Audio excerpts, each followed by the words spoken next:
Ini kisah para pejabat yang merendahkan dirinya, yang menghamba harta benda dan menjadikan negara dan rakyat sebagai sapi perah belaka.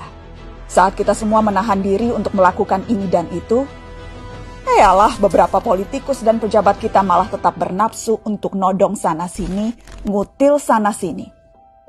Saat kita semua mencoba bertahan di tengah badai, jungkir balik melanjutkan hidup saat semuanya begitu sulit, para politikus dan pejabat juga tetap berakrobat dengan anggaran. Entah berapa ratus ribu orang yang sudah di PHK, yang usahanya bangkrut, yang penghasilannya merosot.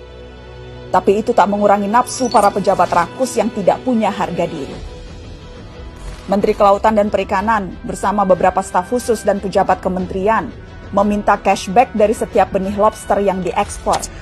Mereka memakai uangnya untuk berbelanja barang-barang mewah persis ketika kebanyakan dari kita sedang mati-matian bertahan memenuhi kebutuhan-kebutuhan pokok.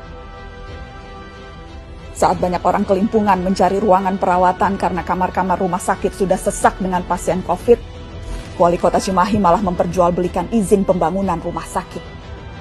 Dan yang lebih gila lagi, para pejabat Kementerian Sosial berikut dengan menterinya sekaligus malah menodong para vendor dengan uang cashback. Mereka meminta Rp10.000 dari setiap paket bantuan sosial. Paket senilai Rp300.000 untuk meringankan beban hidup rakyat. Tega-teganya dipotong untuk dinikmati sendiri. Dan itu dilakukan oleh mereka yang disumpah untuk membantu rakyat bisa bernapas lebih mudah di tengah himpitan hidup. Inilah arti kebejatan yang sesungguhnya. Ampun ya Allah.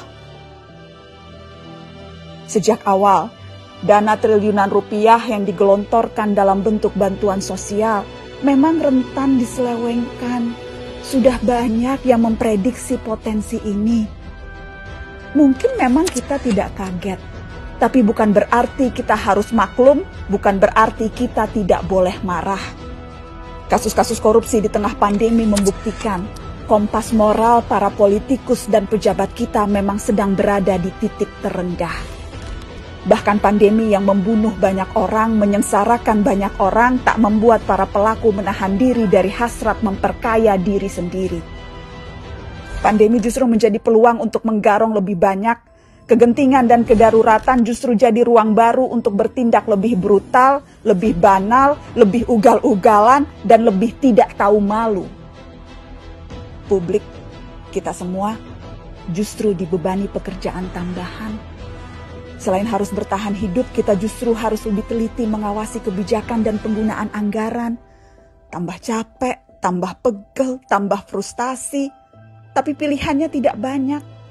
Semakin kita apatis, semakin senang mereka menggasak uang negara. Pandemi terbukti melahirkan kebiasaan-kebiasaan baru.